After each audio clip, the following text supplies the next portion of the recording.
Yes. It is.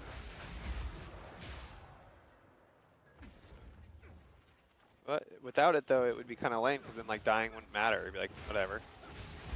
I died. Who cares? Well, in PoE 1, I don't know if they're going to continue it like this, but in PoE 1, after a certain part of the game, every time you die, you lose XP. Oh, that's cool. Yeah, so, at max level, or not max level, at max, like, reduction to XP, whatever debuff, you lose 10% of your XP bar every time you die. Which sucks when the XP required to level from level 99 to level 100 is more than the XP required to level from level 1 to 99. Oh, nice. Yeah. So last season that I played PoE 1, it was the furthest I've ever made in terms of like level.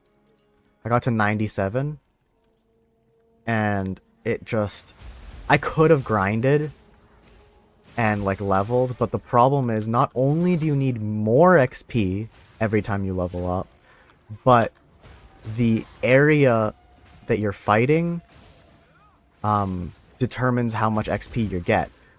And the difference in your level versus the area level also determines how much XP you get. So if you are too over leveled, which you kind of have to be leveled 97, you gain about a tenth of the XP that you would normally get for that area, maybe even less. So it just takes forever. So you're yeah, exactly. So I had to decide, like, every level you go up, the maps are that much harder because they just make it so much harder, but you get more XP.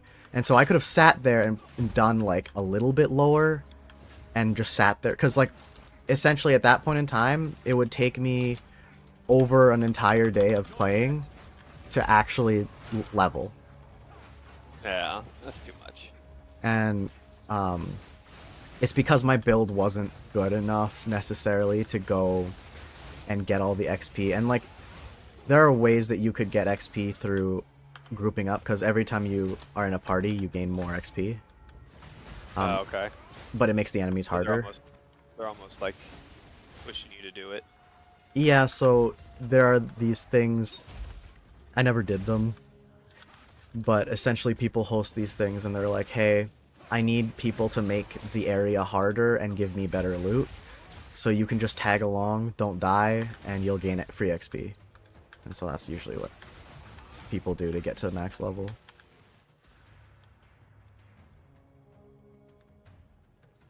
But then, like, all the loot that drops is theirs, because you're gaining free XP and they're just using you to make it harder.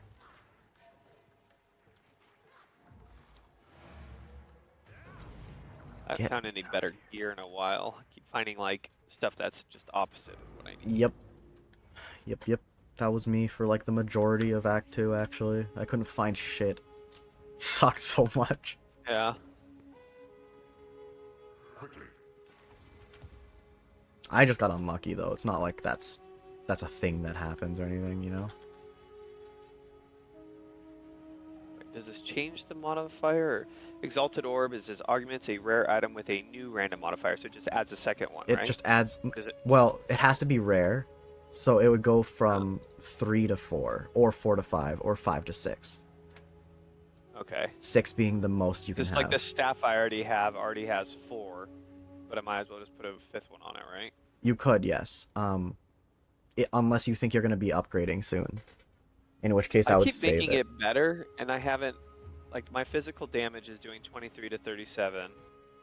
It does 24% increase physical damage, 29% accuracy rating, 35 increase elemental damage. So, Gerbo, I will show you. I'll send this to you.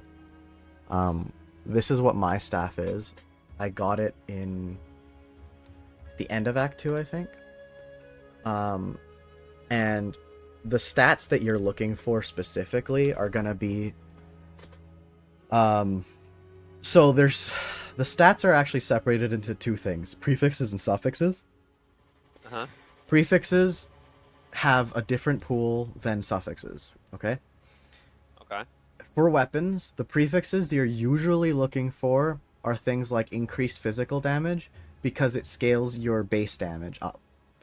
And Yep. then you can also have the adds damage. And so I don't know how to do it on controller, but there's a way to look at the item that I have. And because I whispered it to you. Oh, you did? Yeah. And so you can see it in game. But essentially, I got a really good roll on this item because one of the prefixes I got was increased physical damage and adds accuracy rating. And then another prefix I got was increased physical damage again. So combined, it's 105% increased physical damage, which is just essentially you just double the base damage. And then adds 2 to 37 lightning damage. So the DPS on this weapon specifically is high. And then I don't care about the increased accuracy rating and light radius or the intelligence I got off of it, but the +3 to level of all melee skills also helps a lot because it gives me like extra levels. Yeah, the 105%, that's pretty good. That's a lot better than what I have, and you got that. So I interesting. Probably wait, because this one I've been using is like since like level like. Yeah, low. so you don't get. It's not like I found it. So what I've been doing is I build it. Yeah. So for example, what I would do is I'd find something like this, or I'd find a white item that was the staff next in the level requirements. And then I would see, okay, so it has increased physical damage and the suffix is okay, whatever. What I would do then is Regal Orbit, hoping that I get a really good extra mod. And then if you do, then it's worth exalting again so that you can get another good mod. What you don't want to do is Regal and then exalt something that even if you got good stats when you did it, it's not going to be good. It's just going to be okay. Okay. So that's how the crafting part works in this game. It's a little intense because you kind of need to know what the stat pools are that you're rolling for, or you just like guess and hope for the best. Perfect. Yeah. But they give you all these orbs in this game a lot earlier so that you can like mess around.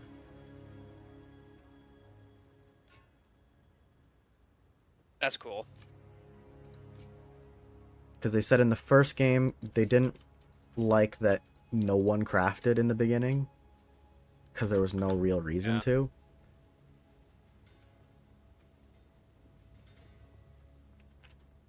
So that's what I'm doing now, crafting.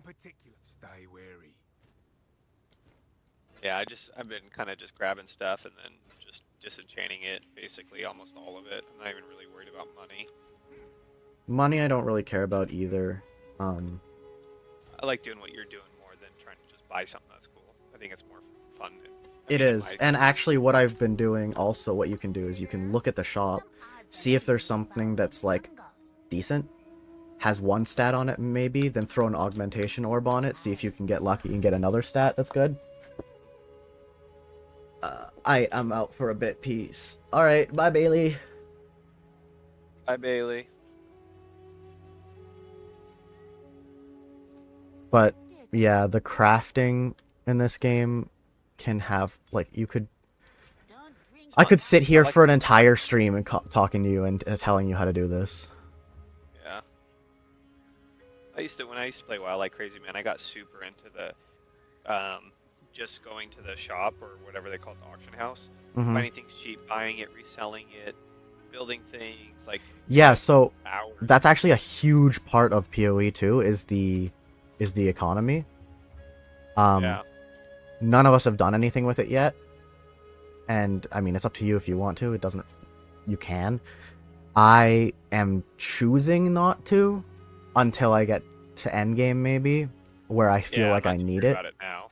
But Yeah, in PoE I enjoyed it 1, once I was.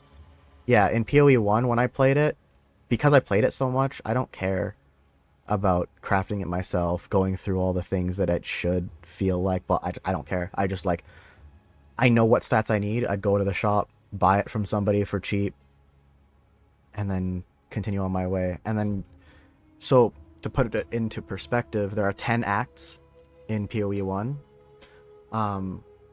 And it usually takes me about like, I want to say 8 hours to get through all 10 acts now. Because I know what I'm doing, I know where to go, and I know all the things like that I need. So it's kind of like that in this game too, but I don't know what the economy's like. I don't want to know yet. You know what I mean? Yeah, kind of just enjoying the play. Dude, Mm-hmm. that's funny is I remember you talking about this game, right? Yeah. I guess I had downloaded it because it was free on the Xbox a long time ago, Mm-hmm. and I had tried it. Like I played it. I don't remember like playing it, but I didn't try it very long. But I was trying thinking, oh, it might be kind of a fun game to play, like Mm-hmm. just for bored shits and giggles. And I barely got anywhere, and I'm like, it's just like Diablo, and I didn't do anything with it. Yeah.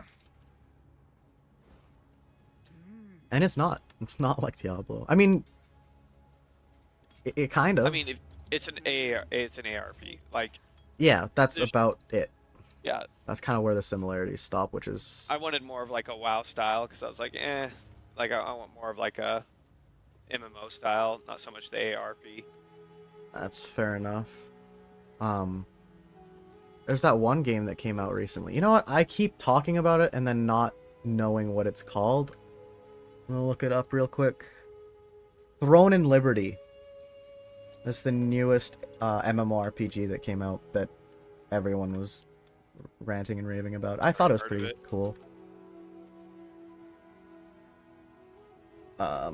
It's less tab targeting, so not like WoW. It has tab targeting, don't get me wrong. But it also has like area stuff, so like um a red mark on the ground so you know where not to stand kind of thing. Yeah. And the abilities have more of an impact. So you know how in WoW it's like you can cast like 65 different things and nothing happens to the actual Yeah. character model. Yeah. Um that game takes it that a little extra step. So it's like it has a lot of tab targeting stuff, but like your abilities are more impactful, if that makes sense. Yeah.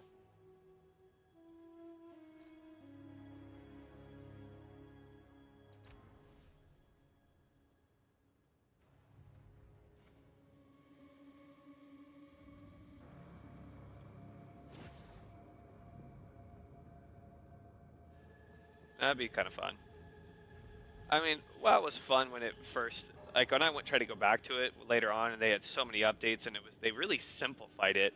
I was just like, this is not the game that I like fell in love with at all, and I didn't like it at all.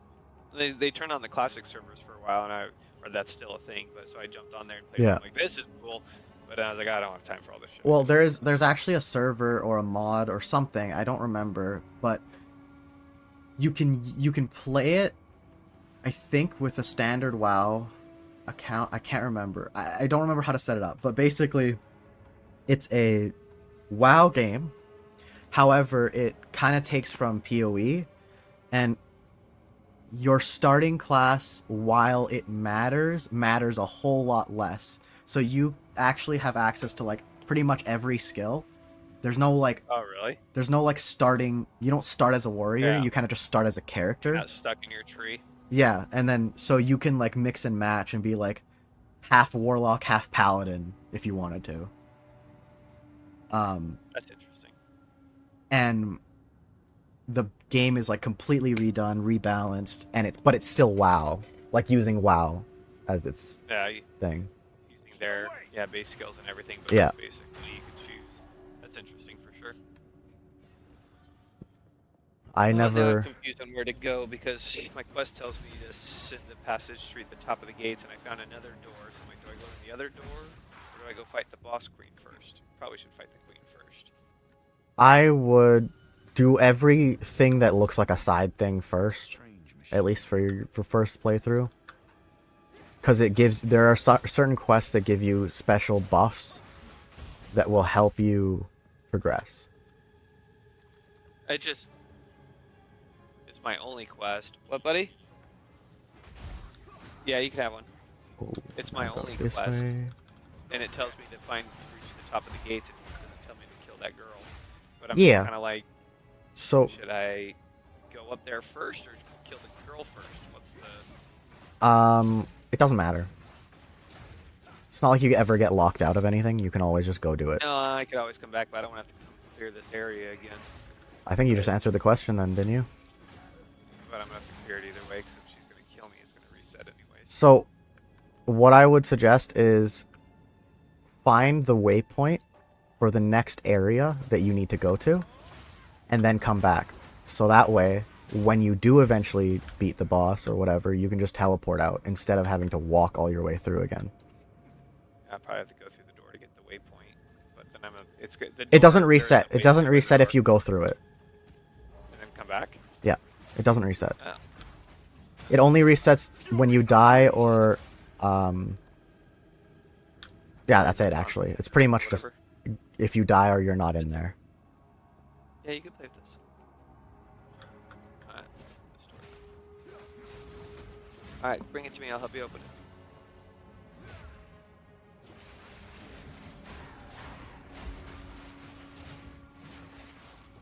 Wait, whose are these? Where'd you get these from?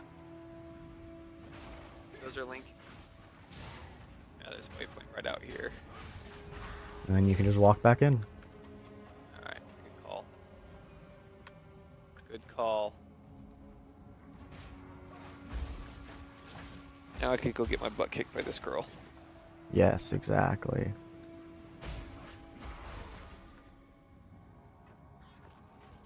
Yeah, that fight was so hard when I was doing it. Like, when Jaden and I were in it, Jaden died near, like, I think, I have it on stream. It was like 80% health still. And so I just fought it essentially from 80% health by myself all the way down to 0. And it, like, it scales its health when you have extra people in the party. Yeah. That was crazy. Now, I was watching a thing earlier. It was like 10 tips for people or whatever. Yeah. And it was just kind of going through stuff. Most everything I had done, luckily. I was kind of glad I watched it because I was like, okay, good, I did that. Talking about the side quests, explaining the map a little bit, like monsters and if you miss them. Yep. Like, I didn't even realize I'd missed some stuff. So Yep. I was like, that was good. But they said that if it gets too hard, like, just have people join you. They do scale, but it is easier with a group, even though it does scale. Only if you guys can both do stuff. Yeah. If the other person's dead, then it just made it harder. No, I know that for sure, but he did.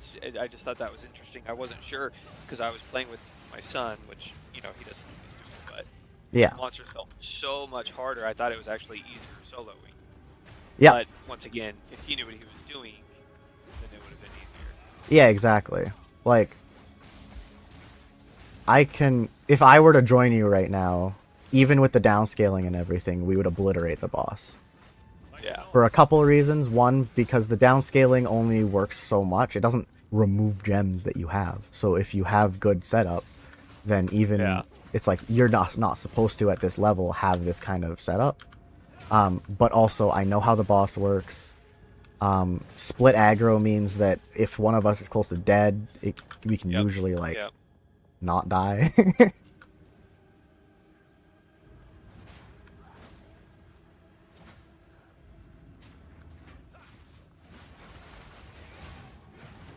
Allocate weapon set 1, allocate main, allocate weapon set 2. What does that even mean? So, what they did differently in this game that they didn't have in the previous game was emphasize weapon swaps. You don't have to use it as much as they like right now because we don't really know what we're doing. But essentially, what they give us is the opportunity to have our some passive skill points allocated explicitly only when you have a weapon 1 or weapon 2 out. So let's say you are a monk, right, that wants to do cold and lightning damage. So your one weapon is all lightning damage, and your other weapon is cold damage. There's actually a way in the skills that you can say only use this weapon to use this skill, even if it's the same base weapon type. And then in your passive tree, you get these expert weapon passive points where you can, let's say, like for the lightning weapon, you allocate all lightning damage nodes, and then for the cold one, you allocate the cold damage nodes. So they're not up all the time, they're only up when you have that weapon out. That's cool. Wow, that's in depth. Yeah, that was one of the major things that they added in this one versus the last one, which is really cool. I haven't used it that much yet, but mostly because I'm just trying to get through the game. Yeah, it's freaking hard. Adding another weapon to this right now, if I was like, oh, that just seems like I'd be so confused. Dude, literally, man. On my buttons when I need to be smashing. Like I'm a long time and totally forget. Oh yeah, the bell. That's good. I should use that. Yeah, and this game is so like, oh hey, you have, like, PoE 1 was very like, take a skill, make it really strong. That's your skill. And the way that skills worked in PoE 1 was you'd have, so you know how you have sockets in this game, but they do like they're for the runes. In the other game, they were for skill gems. And so the same way that you would have the skill gems work in your, like right now, it would just be per item. And the only way you could get 6 links means 5 support gems and 1 main gem, is on a chest piece or a 2-handed weapon. And so what that really does is make it so that you have one really strong ability and then a bunch of other complementary abilities. So like a movement skill, curses, and stuff like that. When they made this game, they explicitly wanted to make it so that you had more combos, more ability to use extra stuff, not just like one skill. That makes sense, to be honest.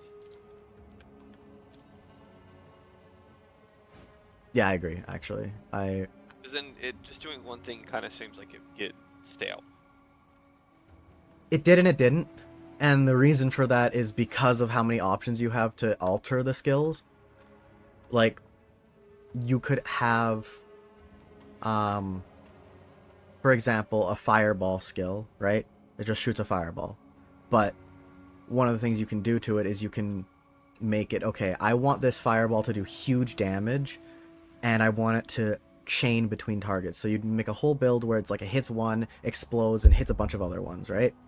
With the same skill, you can then be like, I don't want it to chain, I want it to like send out a bunch of them. And instead of doing huge damage, I want to use ignite and do all my damage with burn instead of the actual hit. And so there are actually so many different builds that you can make with the same spell because of how many different ways you can alter them. So in this game, like a massive... Yeah, in this game, what it feels like so far, at least, is that it has that same customization, but no one skill is going to get you through the game for free, kind of thing. At least for sure with the monk. Like maybe with the ranger, maybe with like the witch or something, but like so far with the monk, it's like you can't just use one ability or you just are gonna be dead. Yeah, for sure.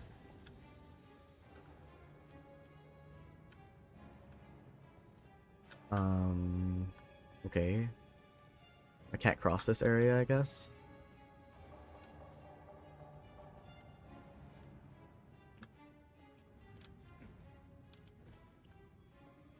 And what's funny is that it wasn't until this year that I was actually able to, like, I was confident in my ability to make a build. And I've been playing this game for like 12 years.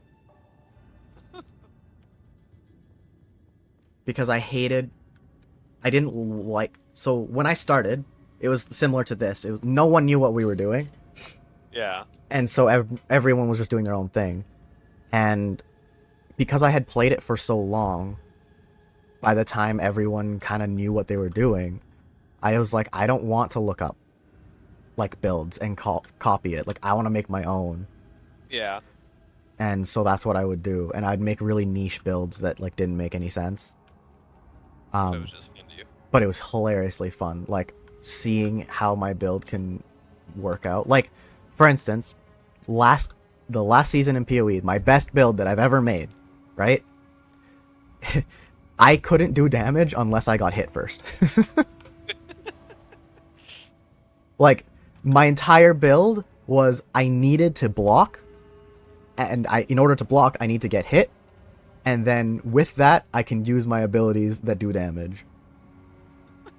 And it was so fun. And it, like, again, it was my best build that I've ever made. Yeah. But, like, not no one, but there are very few people that are like, yeah, this is what I'm going to do. I'm going to make a super niche build that doesn't seem like it should work at all. So that's where I'll get to with PoE 2, for sure. Like, I was already theory crafting some stuff, like, combining this with that. Like, for example, even right now, what I'm doing, I have one skill on a bow called Electrocuting Arrow. And all it does is impale them with a thing that makes it so that I can electrocute them with lightning damage. And it just stuns them. That's all it does. But I'm combining it with a bow because like it adds that ability to like lock down bosses and stuff.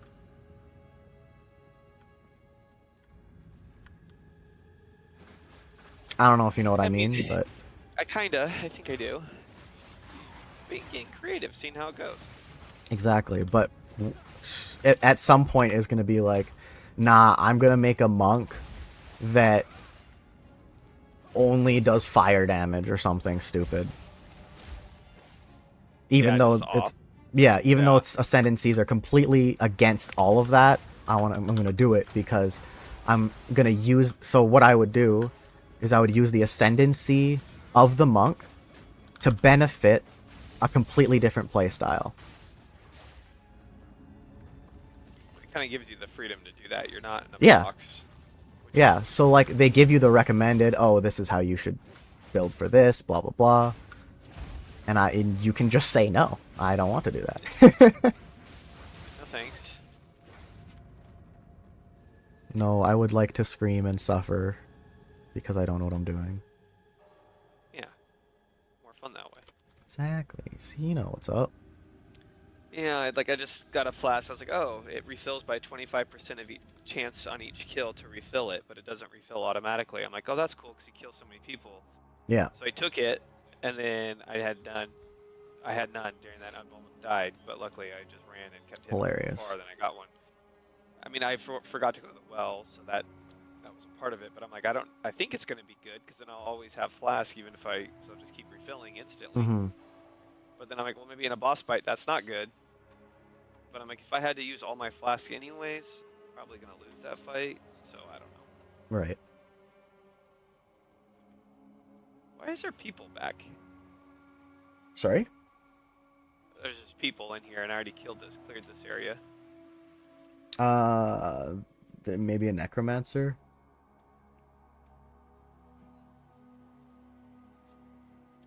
It's just a group butt.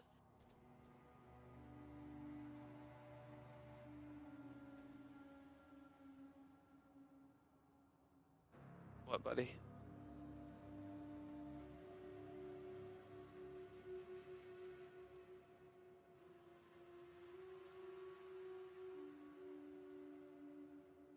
Okay. Okay, well, it's not bedtime for a while, so you're okay. Please tell me this one I can put in at least. Okay, thank God.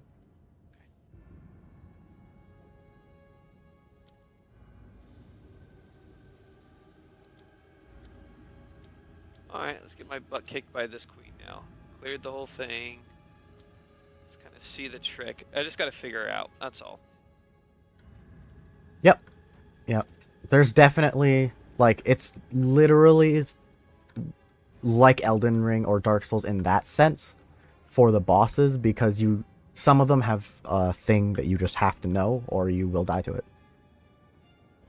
Like, for example, that boss, I am fairly certain you just have to die to before you understand it. Or maybe you can get lucky.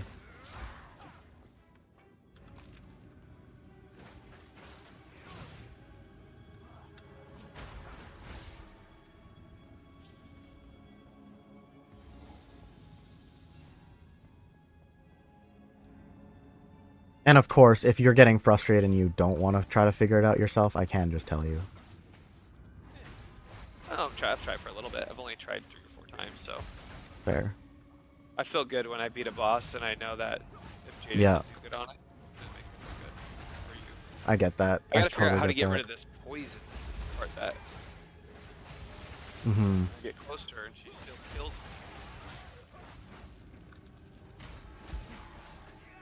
Okay, you just have to go up there and hit her for the poison.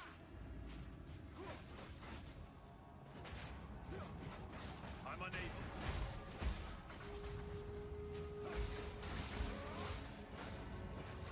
I've got our health down only a quarter. Back to the soil. But you're getting better.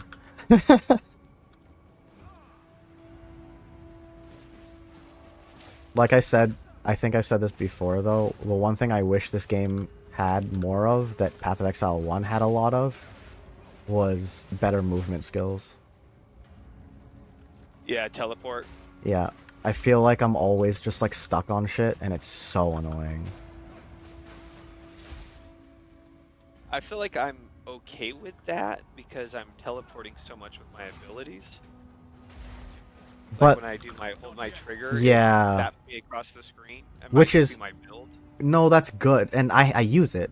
The problem is traversing gaps. So like, Yeah. if there's a tiny little gap and I'm trying to go across it, I can't. But in the other game, easily. Like, they give you an ability at like level 12 that lets you do that. The difference is that this game just has your... Oh my god. The hell is this? Okay, I'll come back to that. This game has the dodge roll, and the other game didn't.